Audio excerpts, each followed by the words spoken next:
नमो अरिहंताणं नमो सिद्धाणं नमो आयनीयाणं नमो वैच्छायाणं नमो लोये सवसाहुणम्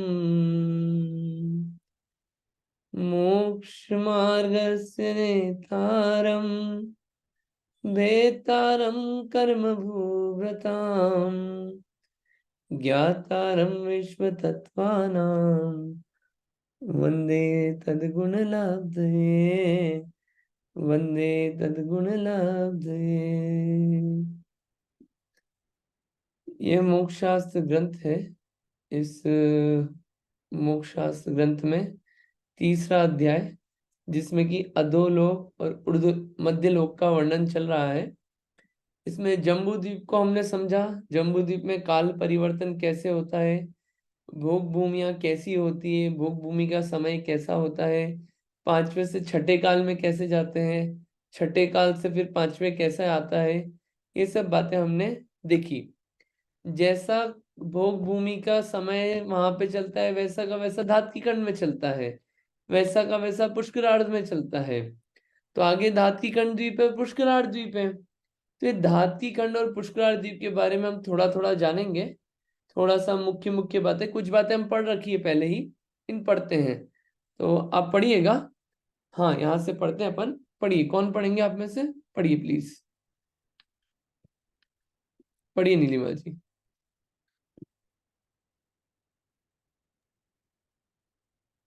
जय जिनेन्द्र। इस द्वीप का नाम धातकी खंड क्यों प्रसिद्ध है? जम्बू द्वीप में वहां जम्बू वृक्ष है, धातकी खंड में वहां धातकी वृक्ष है। उस वृक्ष का वर्णन तथा उसके परिवार, इसके परिवार वृक्ष जम्बू द्वीप के समान है। उस वृक्ष पर निवास करने वाला द्वीपाधिपति यानी धातकी खंड का अधिपति होने से इस द्वीप का नाम धातकी खंड जानना चाहिए।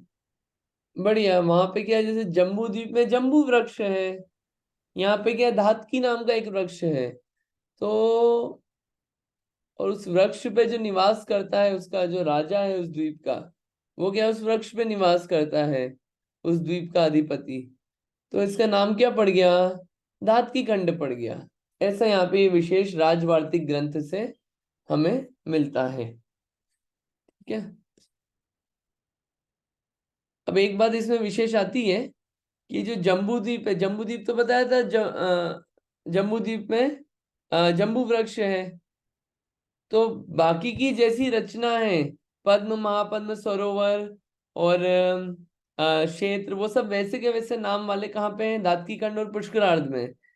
लेकिन एक चेंज है कि जम्बू द्वीप में जम्बू वृक्ष और शालमली वृक्ष है, तो इसके बजाय बाकी के जो हैं, बाकी के वहां पे जम्बू द्वीप और शालमली वृक्ष नहीं है, वहां पे क्या है? दूसरे वृक्ष हैं।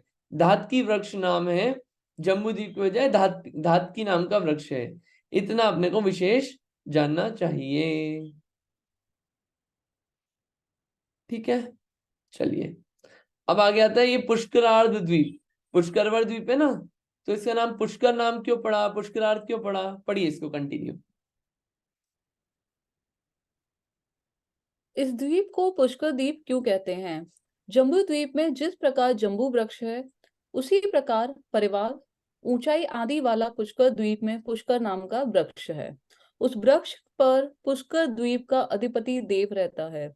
पुष्कर वृक्ष की अपेक्षा या रूढ़ी से इस द्वीप को पुष्कर द्वीप कहते हैं। बढ़िया, ठीक है, बहुत बढ़िया। यहाँ पे क्या है? पुष्कर नाम का वृक्ष है, इसलिए इसका नाम क्या हो गया? पुष्कर नाम का द्वीप हो गया इसका नाम। ठीक है, उन वृक्ष के आधार पे इन द्वीपों का नाम है। एक आपसे क्वेश्चन पूछता हूँ सब लोगों से, क्या ढाई द्वीप के बाहर मनुष्य पाए जा सकते हैं? ढाई द्वीप के बाहर मनुष्य पाए जा सकते हैं क्या?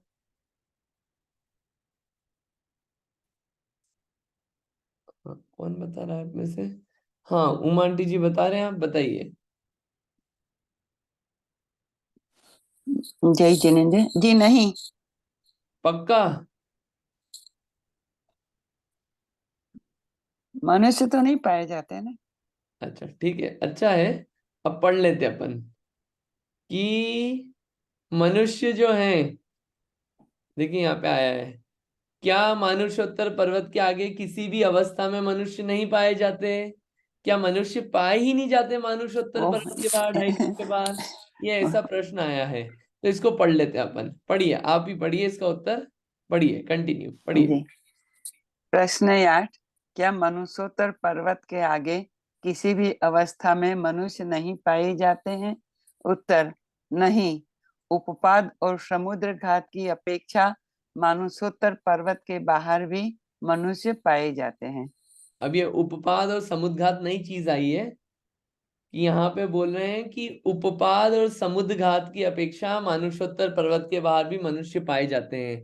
कैसे? इसका डिटेल आंसर, पहले उपपाद क्या होता है और समुद्घात क्या होता है, पढ़िए इसको, पढ़िए। उपपाद उपपाद मानुषोत्तर पर्वत के बाहर के जीव यदि मरकर मनुष्य पर्याय में उत्पन्न होते हैं तो विग्रह गति में मनुष्यायु का उदय होने से मानुषोत्तर पर्वत के बाहर मनुष्य का अस्तित्व है। आगे पढ़िए, पढ़िए, कंटिन्यू पूरा। समुद्र घाट, केवली समुद्घात, समुद्र घाट में ये समुद्घात केवली गलत के है, समुद्घात है, जी समुद्घात नहीं, समुद्घात। समुद्र घाट, केवली समुद्र घाट में केवली के आत्म प्रदेश सारे लोकाकाश में फैल जाते हैं, उनके मनुष्य आयु का उदय है। मारणांतिक समुद्र घाट में मनुष्य के प्रदेश मानुषोत्तर पर्वत के उस ओर जन्म लेना हो तो जाते हैं, तब मनुष्य आयु का उदय रहता है। राजवार्तिक हाँ, ये क्या है, नई ग्रंथ में बात से। आई है अब अपने पास। क्या बात आई है कि आपने बोला ढाई द्वीप है, ढाई द्वीप में मानुषोत्तर पर्वत है, तो मानुषोत्तर पर्वत के बाहर आप बोल रहे थे कोई मनुष्य नहीं पाए जाते, लेकिन यहाँ पे बोल रहे हैं कि कुछ अपेक्षा ऐसी है जिसमें ढाई द्वीप के बाहर भी मनुष्य पाए जा सकते हैं। किन अपेक्षाओं से? ये अपन ने देखा था ना, ये फोटो मानुषोत्तर पर्वत, इसके बाहर मनुष्य नहीं पाए जा सकते, मनुष्य का अस्तित्व नहीं है, लेकिन ये बोल रहे हैं कि उसके बाहर भी पॉसिबल है। किन अपेक्षाओं से? एक, पहला उपपाद की अपेक्षा से, कि मान लीजिए कि किसी मनुष्य को क्या करना हो, मानुषोत्तर पर्वत के बाहर, ये मान लीजिए मानुषोत्तर पर्वत के बाहर कोई जीव है और उसको मनुष्य बनना है, ठीक है, क्लियर है ये? जैसे मान लीजिए कोई है तिर्यंश, तिर्यंश कोई से समुद्र में है, मान लीजिए स्वयंभू रमण समुद्र में, ठीक, वो मरा वहां से, वो मर के उसको मान लीजिए कहाँ आना है, मनुष्य बनना है, मान लीजिए एग्जाम्पल है ये। तो मनुष्य बनना है तो क्या होगा, अपन ने दूसरे अध्याय में पढ़ा था, विग्रह गति होती है, ट्रांजिशन वाली गति, कि मनुष्य मरा, निकल क्या तिर्यंश मरा, मर के मनुष्य बनने वाला है, तो एक मोड़ा, दो मोड़ा, तीन मोड़ा, और चौथे में नियम से जन्म ले लेता है, तो ऐसे मोड़े लेता है ना, तो क्या होगा, वो वहां से ट्रांजिशन करके यहाँ पे आएगा, तीन समय में, दो समय में, एक समय में। तो वहां से जब आया तो मरने के बाद उसकी आयु कौन सी चालू हो गई, मनुष्य आयु चालू हो गई उसकी। तो मनुष्य आयु चालू हो गई, तो आयु मनुष्य चालू हो गई, इस अपेक्षा से क्या है, ढाई द्वीप के बाहर पाया जा रहा है ना उस समय के लिए, एक समय दो समय के लिए, इस अपेक्षा से मानुषोत्तर पर्वत के बाहर भी मनुष्य पाए जाते हैं। एक, दूसरी बात, केवली भगवान, जो तीर्थंकर केवली है अनंत अवस्था में, उनको मनुष्य आयु का उदय है, चार आयुओं में से मनुष्य आयु का उदय है, ठीक है।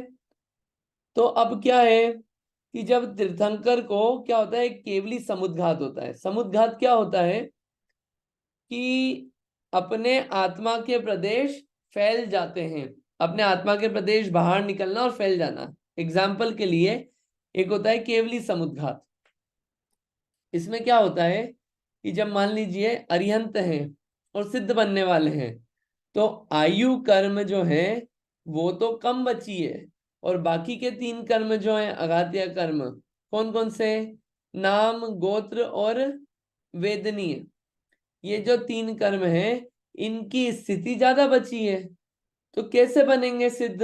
तो क्या होता है कि केवली समुद्घात होता है। जैसे आप मान लीजिए कपड़ा होता है, कपड़ा, कपड़ा गीला हो, उसको अगर आप फोल्ड करके सुखाएंगे तो वो देर से सूखेगा, और उसको खोल के सुखाएंगे जितना, वो जल्दी सूखेगा। वैसे ही आत्मा के प्रदेश क्या होते हैं, पूरे लोकाकाश में फैल जाते हैं। ऐसे उसका प्रकार होता है दंड प्रतार, पहले ऐसे खुलते हैं, फिर खुलते हैं, फिर खुलते हैं, फिर बंद होते हैं, फिर बंद होते हैं। ऐसा होता है उसका आत्मा के प्रदेश का, और पूरे लोकाकाश में फैल जाते हैं, पूरे आकाश में लोकाकाश में फैल जाते हैं। तो क्या होता है, बाकी के 3 कर्मों की स्थिति कैसी हो जाती है, बाकी के 3 कर्मों की स्थिति आयु कर्म जितनी हो जाती है, और फिर क्या होता है, सिद्ध अवस्था प्राप्त होती है। ये केवली समुद्घात होता है। सभी को केवली समुद्घात हो ऐसा कोई बहुत जरूरी नहीं है, ऐसे इसके 2 मत मिलते हैं। तो उस समय पे क्या हुआ, मनुष्य आयु का उदय है, पूरे लोक में फैले, तो ढाई द्वीप के बाहर भी गए ना, इस अपेक्षा से मनुष्य ढाई द्वीप के बाहर पाए जाते हैं। दूसरा, तीसरा, मारणांतिक समुद्घात। इसमें क्या हुआ, कोई जीव है, मरने वाले हैं, मरण पूर्व ये हुआ कि कहाँ जाके जन्म लेंगे हम। तो सबको नहीं होता है, कुछ जीवों को कि आत्मा के प्रदेश जो हैं वो किसको छू के आ जाते हैं, उस जगह को छू के आ जाते हैं मरण से पूर्व, आत्मा के प्रदेश, वो मारणांतिक समुद्घात है। तो ढाई द्वीप के बाहर किसी का जन्म होने वाला है, वहां को छू के आ जाएंगे। तो वो मनुष्य आयु का उदय था ना, इस अपेक्षा से मानुषोत्तर पर्वत के बाहर मनुष्यों का अस्तित्व है। बात समझ में आई? नई बात है, थोड़ी डिफिकल्ट है, डिफिकल्ट तो नहीं, आसान है, लेकिन नई बात है। समझ में आई? कोई डाउट? नहीं? चलिए, कोई हो तो पूछना, समझ में नहीं आया हो तो भी बोलना कि समझ में नहीं आया कि क्या था ये। क्लियर है ना? चलिए, अब आगे चलते हैं। ये नंदीश्वर द्वीप के बारे में हमने पढ़ा था, ये क्वेश्चन पढ़िए, क्वेश्चन नंबर 17 पढ़िए।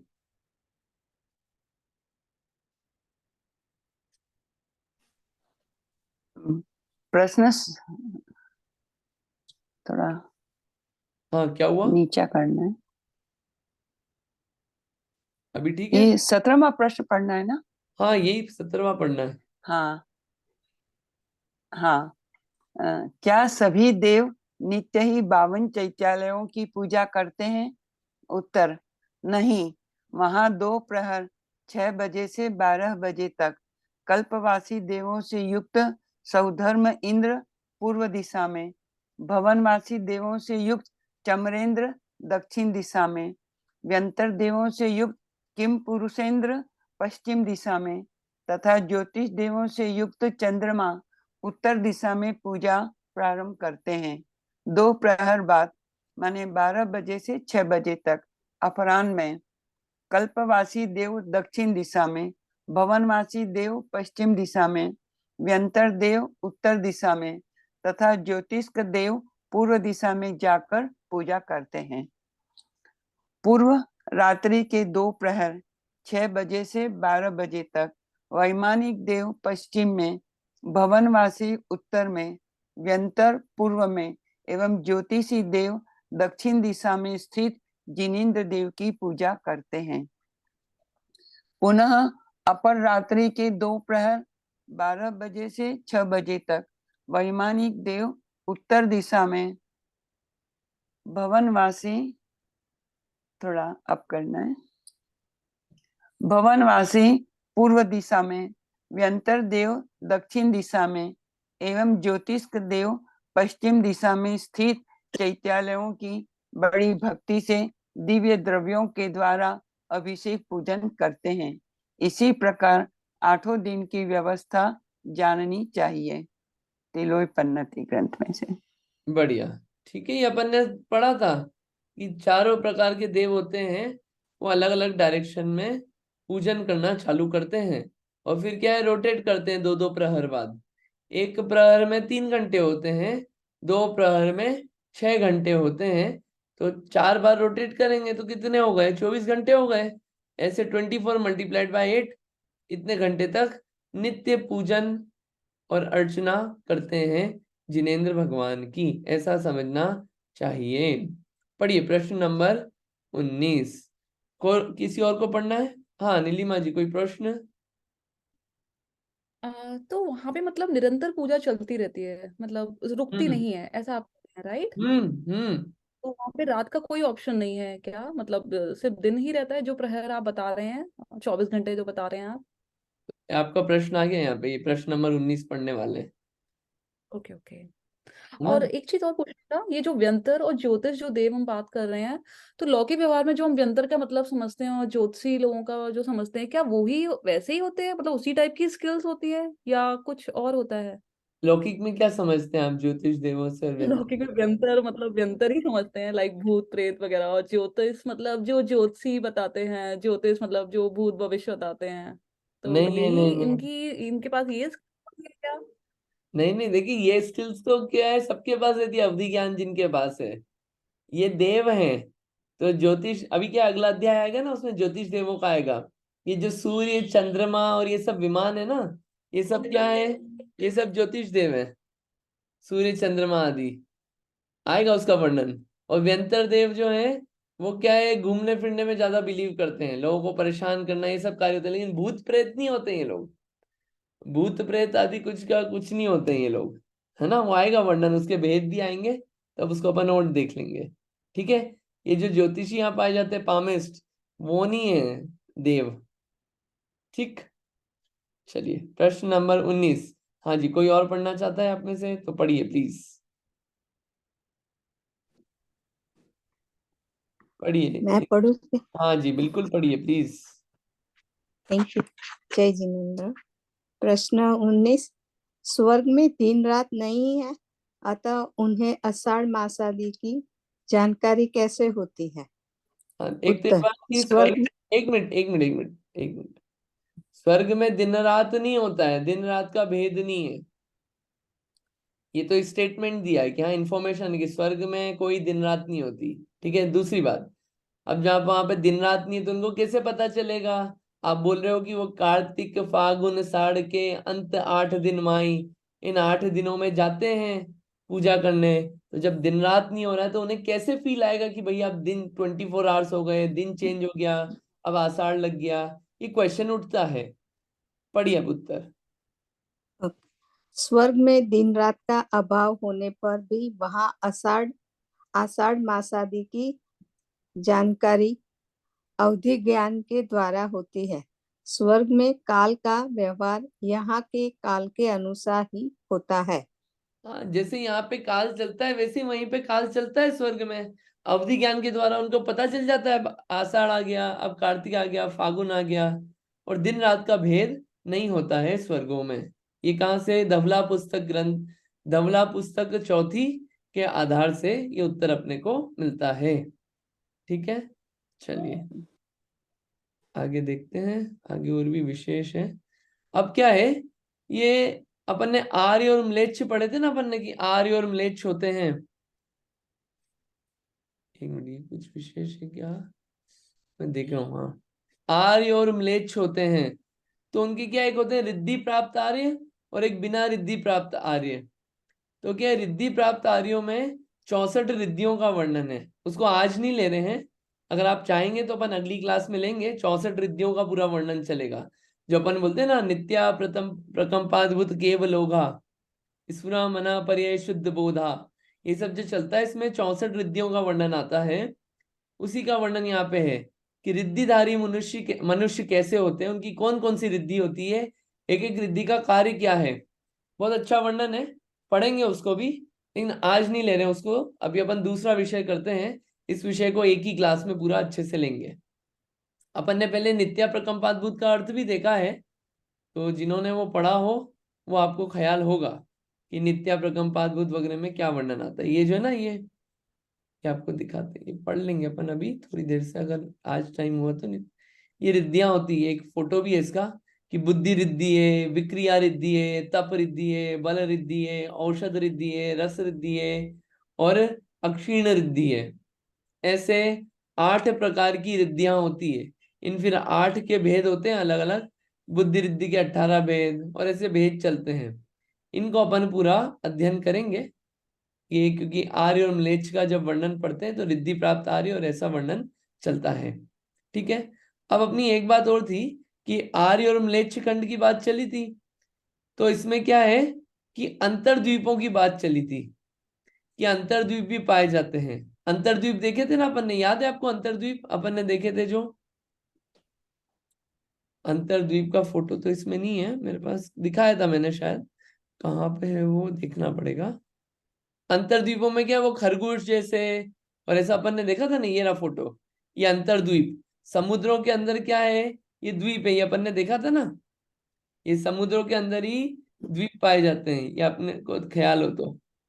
ये तो अंतर्द्वीप में जन्म लेने के कारण क्या है, इन अंतर्द्वीपों में का उत्पत्ति क्यों होती है, इसका अपन वर्णन पढ़ते हैं।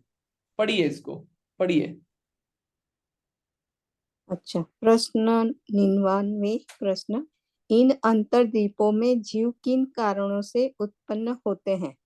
उत्तर, इन अंतर्द्वीपों में उत्पत्ति के कारण, पहला, मिथ्यात्व रूपी अंधकार से आच्छन्न एवं मिथ्या देवों की पूजा में तत्परता होना। दूसरा, शुद्ध ओदन, जल ओदन और कांजी खाने के कष्ट से संक्लिष्ट होना। विषम पंचाग्नि तप तथा काय कलेश करना। सम्यक्त्व रूपी रत्न से रहित अज्ञान रूपी जल में डूबे रहना। मंद कषाय होना, प्रिय बोलना एवं धर्म फल का खोजी होना। अभिमानी हो, तपस्वी एवं सम्यक्त्वी साधु का अपमान एवं निंदा करना। महान होने पर भी रसादी गारवों से मोहित होना। स्थूल और सूक्ष्म दोषों की आलोचना गुरु के समीप नहीं करना। गुरु के साथ स्वाध्याय एवं वंदना कर्म नहीं करना। आहार शक्ति एवं लोक कसाय से मोहित होना। जिन लिंगी होकर सुवर्ण आदि को हर्ष से ग्रहण करना एवं घोर पाप करना। अरहंत तथा साधुओं की भक्ति नहीं करना। अनंतानुबंधी के उदय से सम्यक्त्व का नष्ट करना। इन सब कार्यों को करने वाले अंतर्द्वीपों में उत्पन्न होते हैं। ज्यों ज्योतिष एवं मंत्रादि विद्याओं द्वारा आजीविका करते हैं। दुर्भावना, अपवित्रता, सूतक आदि से एवं पुष्पवती स्त्री के स्पर्श से युक्त तथा जाति संकर आदि दोषों सहित होते हुए दान देते हैं। और जो कुपात्रों को दान देते हैं तथा जो मौन छोड़कर आहार करते हैं, ये सब जीव मरकर मनुष्यों में उत्पन्न होते हैं। हाँ, अभी क्या ये इतनी सारी बातें, तिलोय पंडिती ग्रंथ और त्रिलोकसार ग्रंथ दोनों ही ग्रंथ हैं, माने में हैं।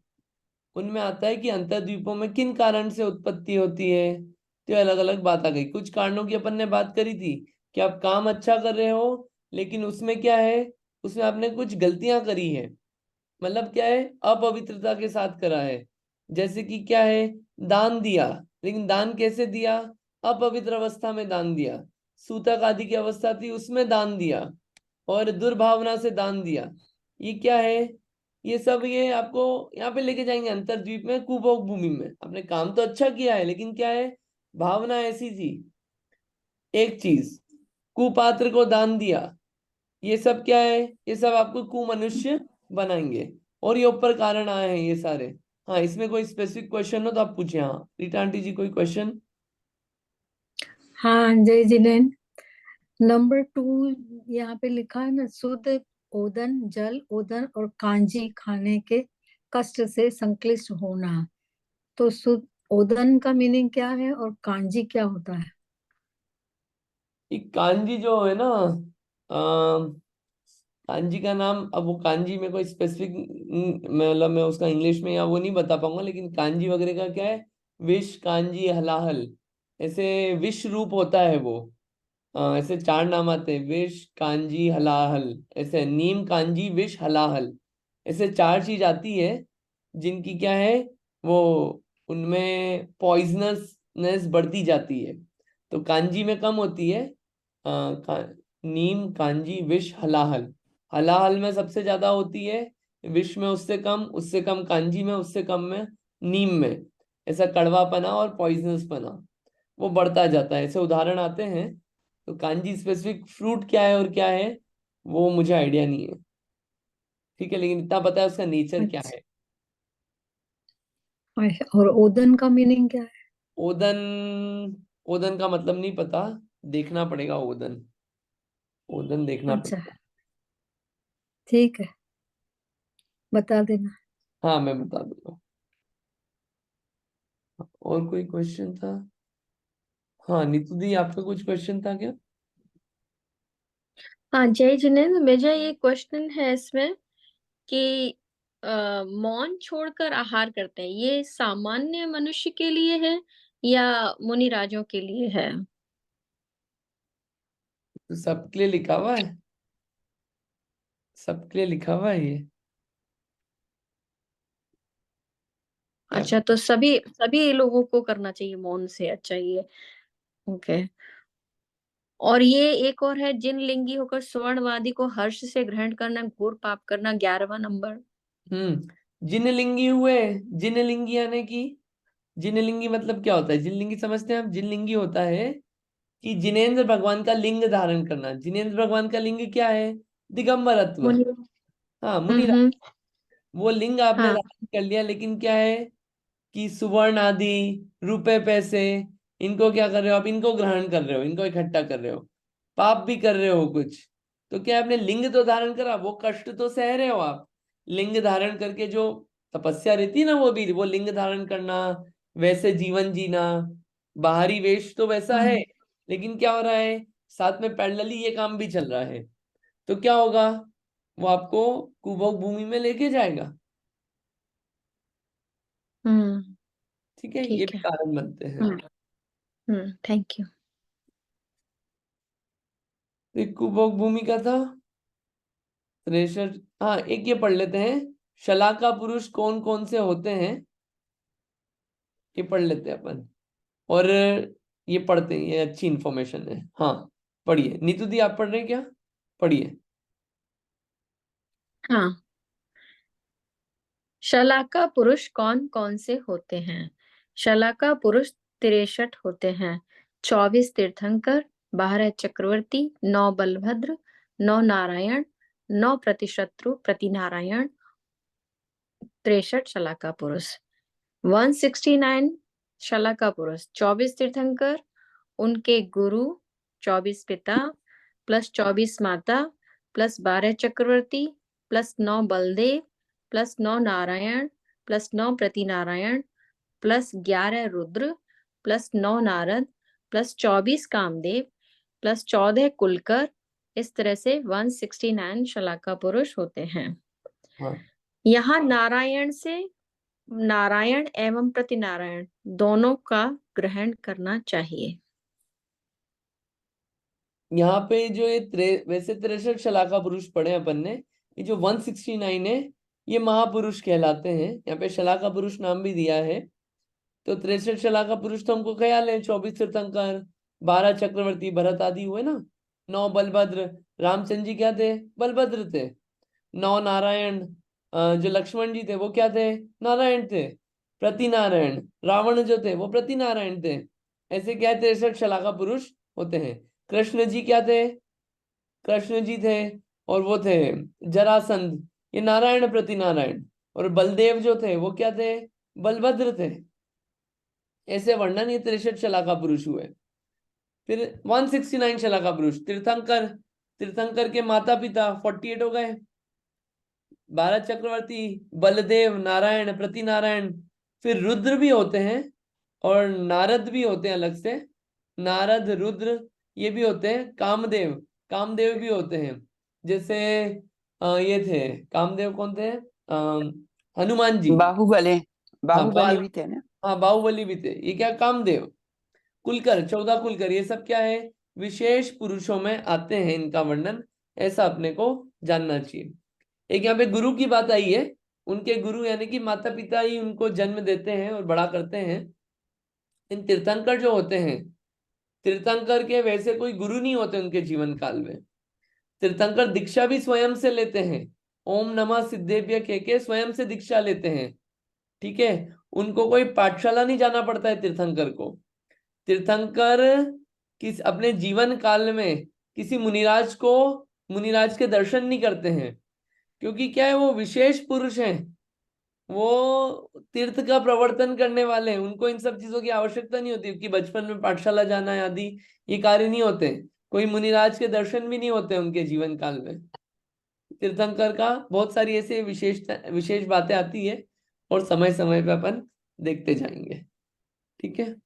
तीर्थंकर अपने मुनि अवस्था में बोलते भी नहीं है, मौन रहते हैं।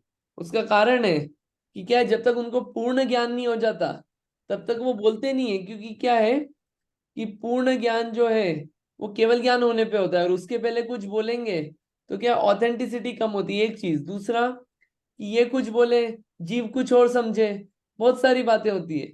वो अपने जीवन काल में मौन रहते हैं और सिर्फ साधना करते हैं। तीर्थंकरों के बहुत सारी ऐसे विशेषताएं पाई जाती है जो कि अपन और देखेंगे। ठीक है। तो मेरा एक प्रश्न है, तो वो नारद हैं जो, वो नियम से नरक जाते हैं क्या? नारद देखिए, नारायण और प्रति नारायण तो जाते हैं। अभी नारद जाते हैं क्या, नारद का मेरे को ख्याल नहीं है कि नारद जाते हैं क्या अच्छा। नरक में। हाँ, नारायण प्रति नारायण तो जाते हैं पक्का। ठीक है, thank मैंने you। कहीं पढ़ा था कि वो नरक में ही जाते हैं, नारद, ऐसा कहीं मैंने पढ़ा था। हाँ, अच्छा ठीक है, और देख लेंगे।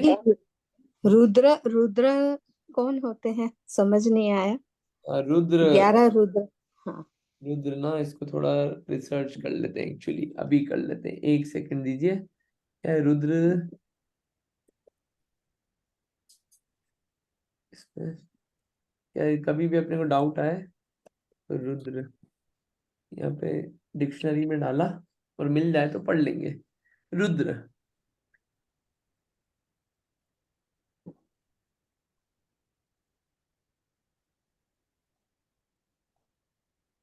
ये यहाँ पे आता है रुद्र का। ये रुद्र विद्यानु अलग अलग आता है। तीसरा नारद, तीसरा रुद्र। ये रुद्र विद्यानुवाद पूर्व के पढ़ने से इस लोक संबंधी फल के भोगता हुए तथा जिनका संयम नष्ट हो गया और जो भव्य हैं और जो ग्रहण कर छोड़े हुए सम्यक के महात्म्य से कुछ ही भवों में मुक्ति पाएंगे, ऐसे वे रुद्र होते हैं। इनको और देखेंगे। क्या है, बहुत क्लैरिटी नहीं मिल रही है मुझे रुद्र का कोई एग्जाम्पल और आदि। ये ग्रंथ खोल के देखेंगे कुछ और मिला तो इसमें। ठीक है। ओके। अभी अभी हाँ तो हाँ, आंसर कोई नहीं है बात। मेरे पास, है ना। ओके, कोई बात नहीं। नारद भी हाँ। देख लेते हैं फटाफट। नारद का अगर विशेष वर्णन मिलता है तो प्रत्येक कल्प काल में 9 नारदों का निर्देश है। ठीक है, ये नारद है। अब नारद जाते हैं क्या, ये ऐसा डायरेक्टली यहाँ पे दिख नहीं रहा, देखेंगे इसको भी। ठीक है, डायरेक्टली तो नहीं मिला, एक जनरल इंफॉर्मेशन मिल गई यहाँ पे डिक्शनरी से। ठीक है, चलिए। ओके, थैंक यू जय जी में। और अपन देखते हैं, और भी बहुत सारी बातें हैं यहाँ पे। फिर ये क्या है, ये लौकिक मान, और जो अपन ने पढ़ा था ना कि संख्यात असंख्यात, ये सब क्या होता है। एक ये विषय, 64 रिद्धि विषय, ये 2 विषय अपन लेंगे। यहाँ पे पूरा है उसका वर्णन डिटेल में, अपन इसको देखेंगे। अनंत क्या होता है, अनंत कितने टाइप्स के होते हैं, ये पूरा वर्णन इस ग्रंथ में दिया है। पल्ले क्या होता है, ये पूरा वर्णन जो है इसमें पूरा मिलेगा। अपन इसको पढ़ेंगे और इसको देखेंगे। ठीक है। अब ये क्या है, ये उत्कृष्ट स्थितियों की बात आती है। अपन ने पढ़ा था ना 39 नंबर का सूत्र। पहले 38 में बताया कि मनुष्यों की आयु कितनी होती है, मैक्सिमम 3 पल्य, मिनिमम कितनी होती है अंतर मुहूर्त। तिर्यंचों की कितनी होती है, तिर्यंचों की भी उतनी होती है, 3 पल्य और अंतर मुहूर्त। तो अब अलग अलग से बता रहे हैं कि एक इंद्री की आयु मैक्सिमम कितनी हो सकती है, 2 इंद्री की कितनी, ये सब बातें पूरी आ रही है। इसको पढ़ते हैं, प्रश्न नंबर 2 से पढ़िए, 2 से पढ़िए मेरा एक क्वेश्चन है। हाँ जी, बोलिए। हाँ, अभी हमने पढ़ा ना 169 सलाका पुरुष में, हम्म तो उसमें 24 कामदेव आए थे, राइट? तो अभी हमारे यहाँ शीतलनाथ, कुंथुनाथ और अरनाथ, वो तीनों कामदेव थे। तीर्थंकर थे, चक्रवर्ती थे और कामदेव भी थे, राइट? तो बराबर, हाँ। वो कौन से नंबर के कामदेव थे? नंबर नहीं पता मुझे, याद नहीं है नंबर उनका कि कौन से नंबर के थे, बट थे कामदेव। अब पता कर लेंगे नंबर हाँ इसका।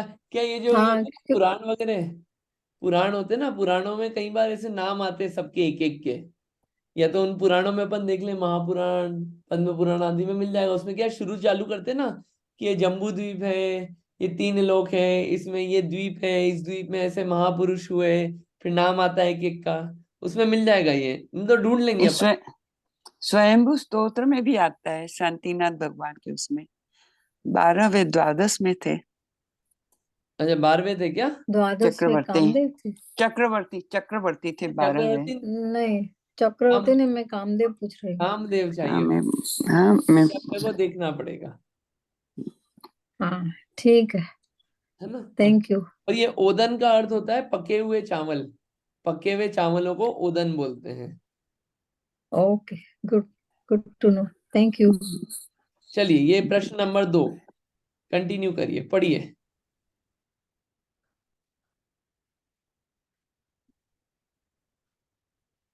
कौन पढ़ रहे हैं आप में से? कोई पढ़ना चाह रहा है इसको? कि एज कितनी होती है? हाँ रीटा आंटी जी पढ़िए।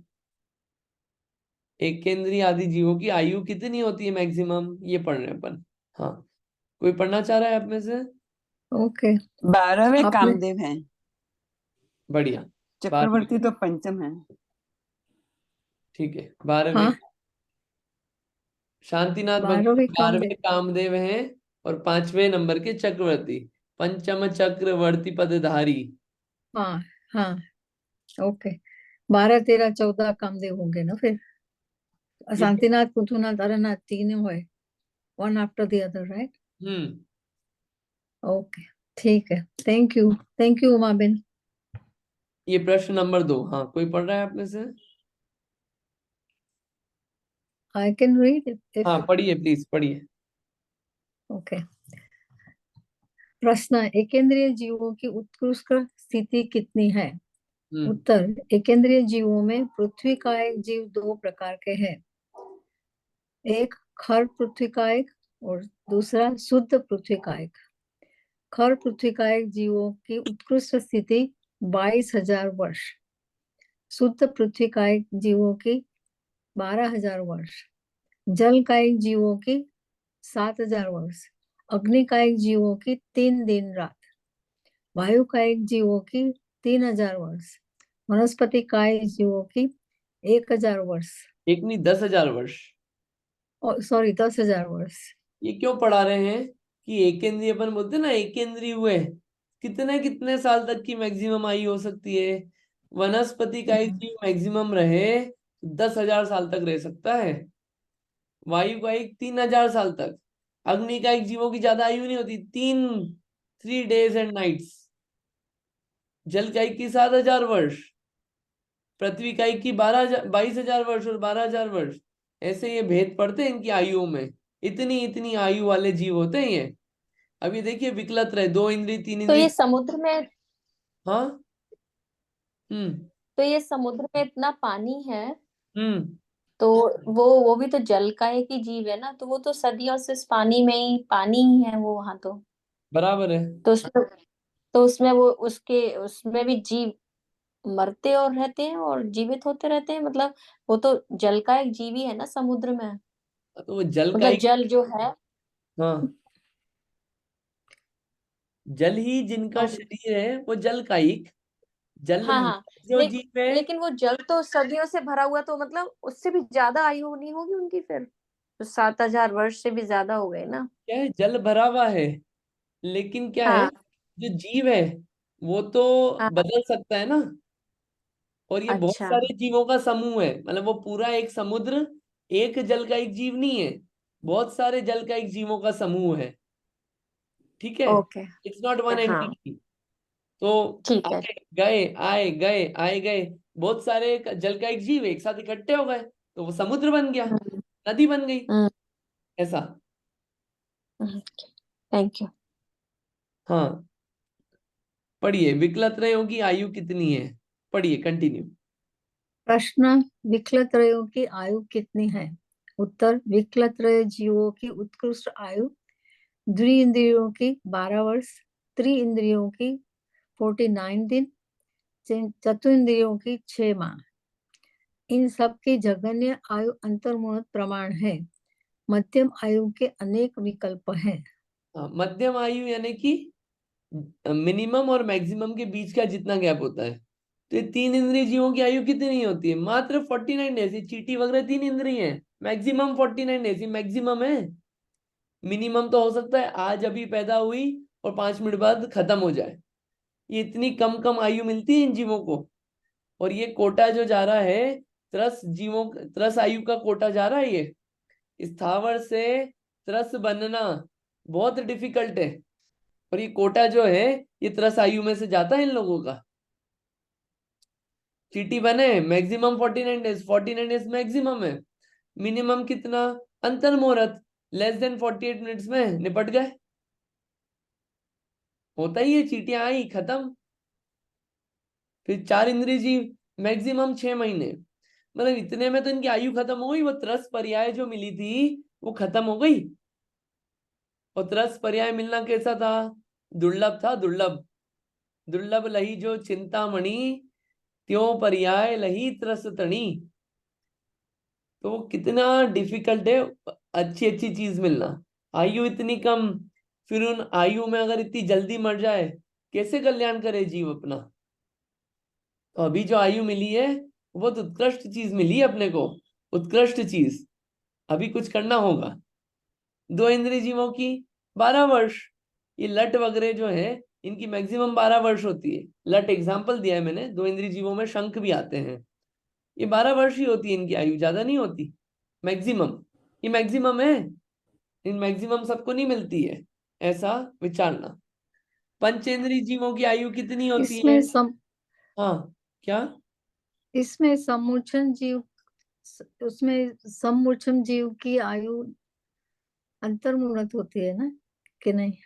देखिए, सम्मूर्छन सम्मोचन जीव सम्मूर्छन जीव जो होते हैं 2 इंद्री से, क्या 1 इंद्री, 2 इंद्री, 3 इंद्री, 4 इंद्री, ये क्या होते हैं? सम्मूर्छन होते हैं। अंतर्मुहूर्त जो होती है वो होती है लब्ध अपर्याप्तक सम्मूर्छन की। सारे सम्मूर्छन जीवों की आयु अंतर्मुहूर्त नहीं होती है, कि 2 इंद्री सब सम्मूर्छन है। 2 इंद्री जीवों के कोई माता पिता नहीं होते, रजवीर्य से उत्पन्न नहीं होते। कैसे उत्पन्न होते हैं? एनवायरमेंट से सामान इकट्ठा किया, पैदा हो गए। तो सारे सम्मूर्छनों की आयु अंतर्मुहूर्त नहीं होती है। लब्ध अपर्याप्तक जो होते हैं, अपर्याप्तक जो होते हैं उनकी होती है अंतर्मुहूर्त। आगे आएगा उसका वर्णन। Okay, thank you. पंचेंद्रीय जीवों की प्रश्न आयु, नंबर 6। 1 मिनट। प्रश्न नंबर 5, हाँ, पंचेंद्रीय जीवों की आयु कितनी है? पढ़िए। प्रश्न नंबर 5, पंचेंद्रिय जीवों की आयु कितनी है?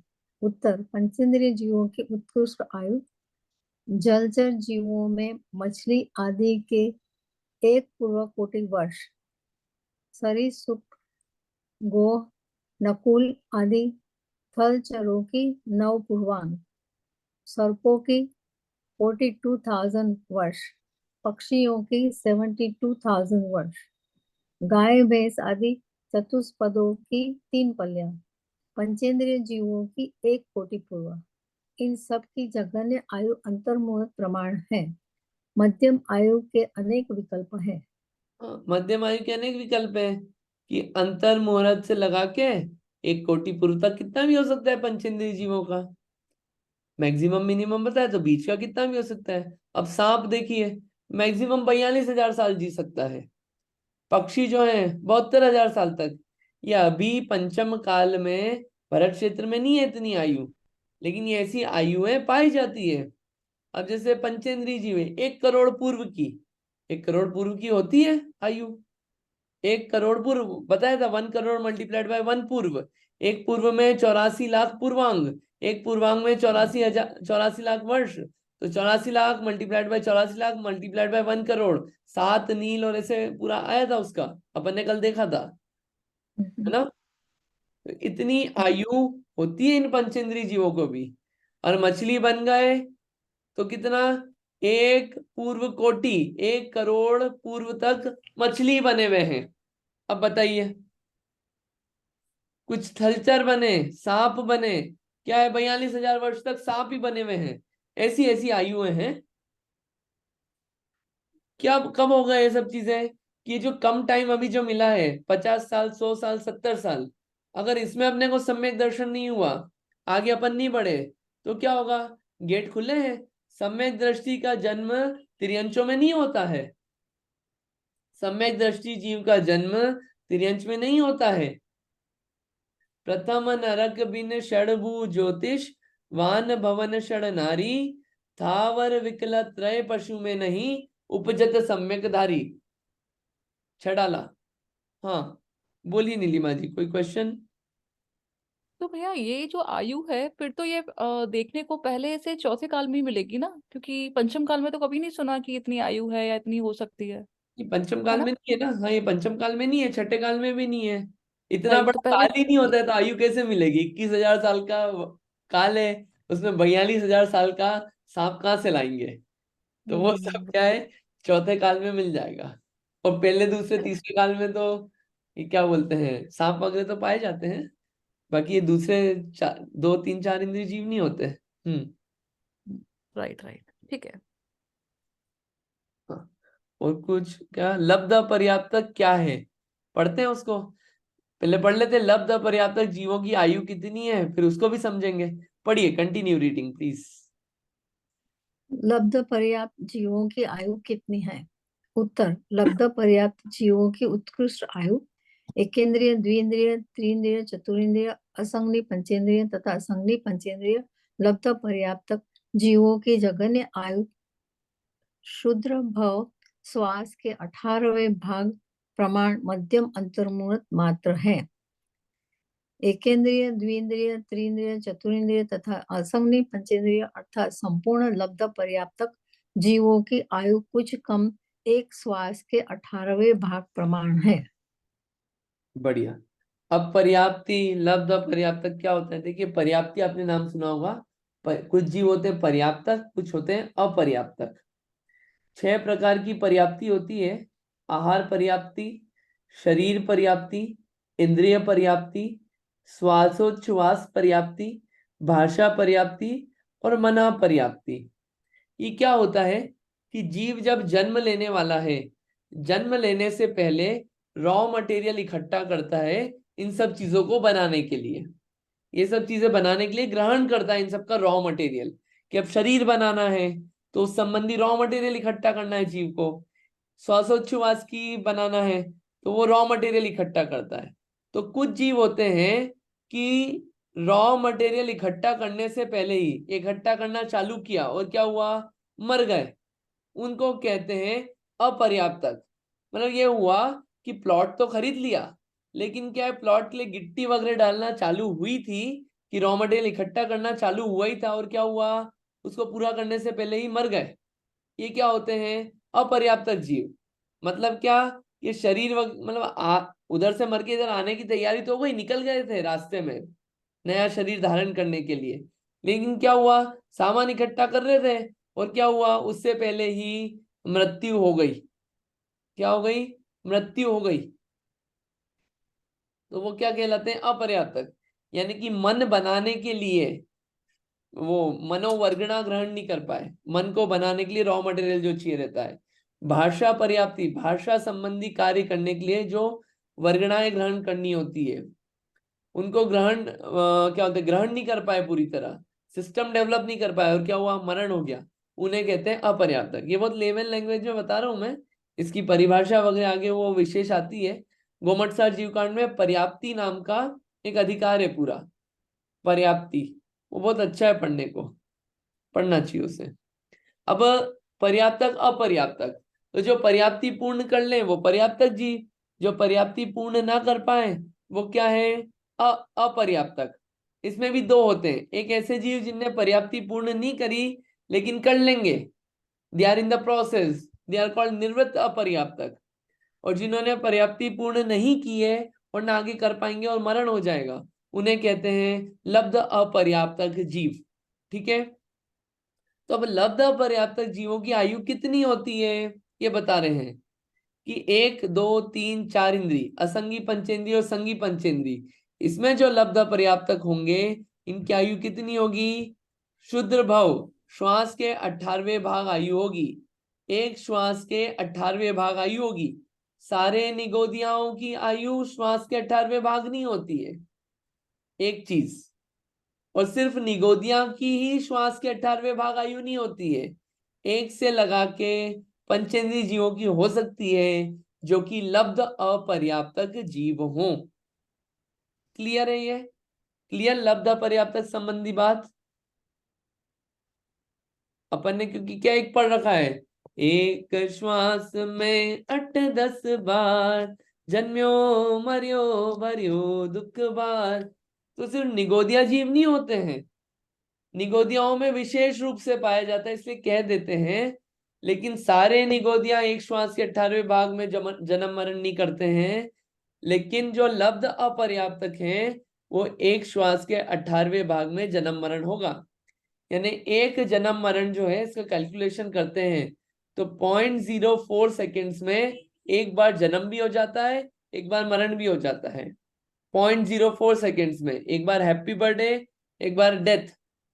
कितने में ये चुटकी बजाई, कितने ही निकल गए 0.04 सेकेंड्स इसमें, उसमें उनका जन्म मरण हो गया। ऐसे लब्ध पर्याप्तक जीव होते हैं, ऐसा समझना चाहिए।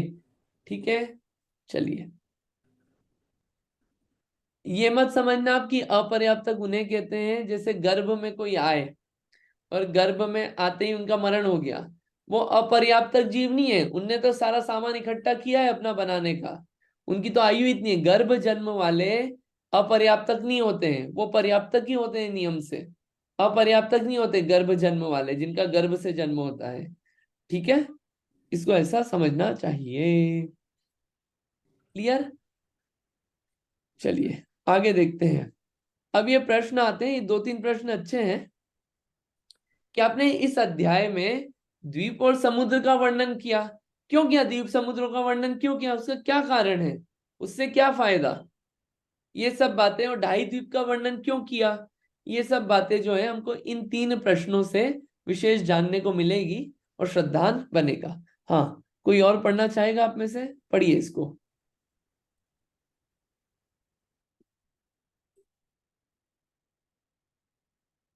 पढ़ना है किसी को? हाँ नीलिमा जी, कोई क्वेश्चन है या पढ़ना चाह रहे हैं? नहीं, मैं पढ़ना चाह रही हूँ। पढ़िए प्लीज। हाँ, ओके। इस अध्याय में द्वीप, समुद्र आदि का विशेष वर्णन क्यों किया गया है? यदि मनुष्यों के आधारभूत द्वीप, समुद्र आदि का विशेष वर्णन नहीं करते, तो मनुष्यों के आधार यानी ढाई द्वीप, नारकी, त्रियंच और देवों के आधारों का वर्णन भी नहीं हो सकता था। और उनका वर्णन नहीं होने पर जीव तत्व का विशेष विवरण नहीं होता, और जीव के अभाव में जीव का विशेष ज्ञान और श्रद्धान नहीं हो सकता। ज्ञान और श्रद्धान के अभाव में पूर्ण चारित्र भी नहीं हो सकता है। श्रद्धान, ज्ञान और चारित्र के अभाव में मोक्ष मार्ग नहीं बनता, और अजीव आदि अन्य तत्वों का भी निरूपण नहीं होता। अतः जीव आदि तत्वों के आधार का विशेष ज्ञान कराने के लिए द्वीप समुद्र का विशेष वर्णन किया है। ये क्या है, अपनी स्टार्टिंग हुई थी सम्यक दर्शन ज्ञान चारित्राणी मोक्ष मार्ग, और उसको करना है तो 7 तत्वों का श्रद्धान करें। तो जीव का विशेष वर्णन करा यहाँ पे, जीव कहाँ कहाँ रहते हैं, तो अपने को एक श्रद्धान बना कि जीव का अस्तित्व जो है, एग्जिस्टेंस पाया जाता है। अलग अलग अवस्थाओं में अलग अलग जीवों का अस्तित्व है, ऐसी अलग अलग पर्यायें हैं। और वो पर्यायें क्यों प्राप्त होती है, वो जो कार्य किए जाते हैं वो अपने को पता चला ना। और इन सब को करते हुए भी जीव बाद में बदल के मोक्ष जा सकता है। ये सब पूरा अपने को वर्णन पता चलता है ना, कैसे कैसे कार्य करता है, कैसे कैसे भाव में भ्रमण करता है। वो भ्रमण करते हुए भी ऐसा नहीं कि संसार में ही रहना है, पूर्णता को प्राप्त कर सकता है। और वो पूर्णता कब प्राप्त होती है, जब श्रद्धान सही होता है, ज्ञान सही होता है और चारित्र सही होता है। इसकी पूर्णता होती है जब वो शुद्ध हो जाता है। पूर्णता नहीं होती है तो क्या होता है, 4 गति में रहता है। ये सब बातें अपने को इन द्वीप समुद्रों का वर्णन करने से पता चलता है, इसलिए इसका वर्णन किया गया है। श्लोक वार्तिक ग्रंथ में इसका वर्णन है। हाँ आगे पढ़िए, नेक्स्ट क्वेश्चन। इस अध्याय में ढाई द्वीप समुद्रों का विशेष वर्णन क्यों किया है?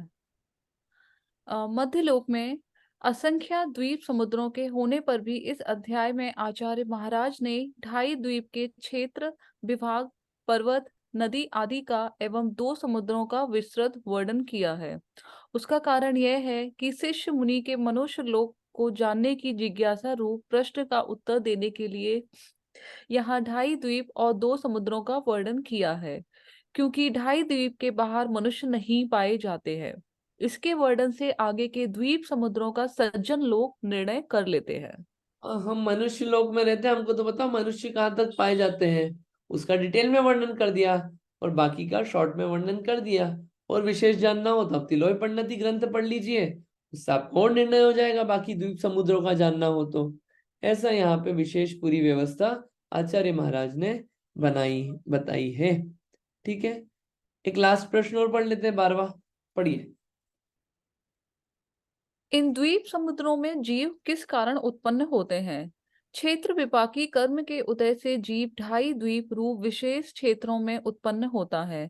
जिस प्रकार शरीर आदि लक्षण वाले पुद्गलों में अपने फल देने वाली पुद्गल विपाकी, नरकादि भवों में फल देने वाली भव विपाकी और साता वेदनीय आदि जीव विपाकी प्रकृतियां हैं, उसी प्रकार मनुष्य, त्रियंच आदि प्राणियों को नाना क्षेत्रों में अपने फल को देने वाली क्षेत्र विपाकी प्रकृतियों के उदय से जीव विशेष द्वीप, समुद्र आदि क्षेत्रों में उत्पन्न होते हैं। अभी हो सकता है आपको एकदम ये क्लिक नहीं किया हो, क्षेत्र विपाकी पुद्गल विपाकी, ये क्या है, जब कर्म सिद्धांत पढ़ते ना तो क्षेत्र विपाकी, भव विपाकी, जीव विपाकी, पुद्गल विपाकी, जिसका फल जीव में आए वो जीव विपाकी, जिसका फल पुद्गल में आए वो पुद्गल विपाकी, जिसका फल क्षेत्र में आए वो क्षेत्र विपाकी, जिसका फल भव में आए वो भव विपाकी। ऐसे पूरे कर्म प्रकृतियों को बांटा गया है। तो उसका विशेष वर्णन अपन कर्म सिद्धांत में देखेंगे। अपन ने पहले कर्म सिद्धांत पढ़ा था तो देखा भी था, आगे 6ठा अध्याय और 8वां अध्याय आएगा तो उसमें आएगा। तो इन प्रकार के कर्मों के कारण वो इन क्षेत्रों में उत्पन्न होता है। ये एक कारण दिया है, एक काम होने में बहुत सारे कारण होते हैं, ये कर्म की अपेक्षा से कारण दिया है। और जो कारण है और भी अलग कारण बनते हैं, उसको वैसा यथा योग्य समझना चाहिए। ये अपना ढाई द्वीप का विशेष रूप से और 3 लोक का वर्णन हुआ। आगे अपन 2 चीजें पढ़ना है इसी अध्याय में। एक तो ये मेजरमेंट यूनिट्स क्या होती है, अंगुल, हाथ, सागर, अनंत, असंख्यात, संख्यात, अंतर्मुहूर्त, ये सब अपने को पढ़ना है, एक चीज। दूसरी चीज अपने को पढ़ना है 64 रिद्धि। ये 2 जो चीजें हैं अपन अगले वीक से चालू करेंगे। अब तीसरा अध्याय रिवाइज जरूर करना, अपन ने डिटेल में इसीलिए पढ़ा है ताकि वो प्रतीति में रहे। आप उसको रिवाइज करना, विचार करना और अपना कुछ निर्णय लेना, यही अपना एम है इसका। आज अपन इसको इतना ही रखते हैं, बाकी नेक्स्ट कंटिन्यू करेंगे। ठीक है, कोई क्वेश्चन तो नहीं है? हाँ जी नीलिमा जी बताइए। भैया मेरा मलिक्ष खंड से रिलेटेड है। मलिक्ष खंड का आया था बीच में, तो उसमें जो भी पॉइंट्स आ रहे थे, 3-4 पॉइंट जो मैंने पढ़े थे, तो वो सब निगेटिव पॉइंट्स बताए जा रहे थे कि मलिक्ष खंड में ऐसे ऐसे जीव पाए जाते हैं। तो मलिक्ष खंड में मनुष्य पाए जाते हैं, राइट? हाँ हाँ बिल्कुल। है ना? और मैंने छोटे से ऐसा सुना है प्रोफेशन में या फिर शायद शिविर में कि मलिक्ष खंड विदेशों को बोलते हैं, मतलब इंडिया से बाहर जितने भी हैं उनको बोलते हैं। लेकिन अगर मैं मैप देख रही हूँ मध्यलोक का, तो उसमें दिखा रहे हैं कि ये जो 7 कॉन्टिनेंट्स है वो आर्य खंड में दिख रहे हैं, दैट इज राइट? इनकरेक्ट। तो इनकरेक्ट है वो कि विदेश को म्लेच्छ खंड बोलते हैं, वो इनकरेक्ट इन्फॉर्मेशन है। काफी टाइम से सुनते हुए आ रहे हैं कि यूएसए जैसी जगह को नहीं मलिक्ष खंड बोलते हैं, क्योंकि वो वहां धर्म म्लेच्छ नहीं है, वहां राज नहीं होते नहीं, हैं। वो हाँ, म्लेच्छ खंड नहीं, वो किस अपेक्षा से किसी ने बोल दिया होगा कि आचरण म्लेच्छों जैसा है, मध्य मास मधु का सेवन होता है, इस अपेक्षा से म्लेच्छ खंड बोल दिया होगा किसी ने। वो किस अपेक्षा से किसी ने बोला, लेकिन वो म्लेच्छ खंड नहीं है, ये आर्य खंड का ही पार्ट है, ऐसा समझना चाहिए। ठीक है। चलिए इतना ही रखते हैं, जिनवाणी स्तुति कर लेते हैं। जावाणी जावाणी के ज्ञान से सूझे लो कालो, सोवाणी मस्तक नमो सदा देत हूँ है जिनवाणी भारती तो जपो दिन रैन, जो तेरी शरण आ गए सो पावे सुख चैन। जिनवाणी माता की जय। 9 बार नमोकार मंत्र।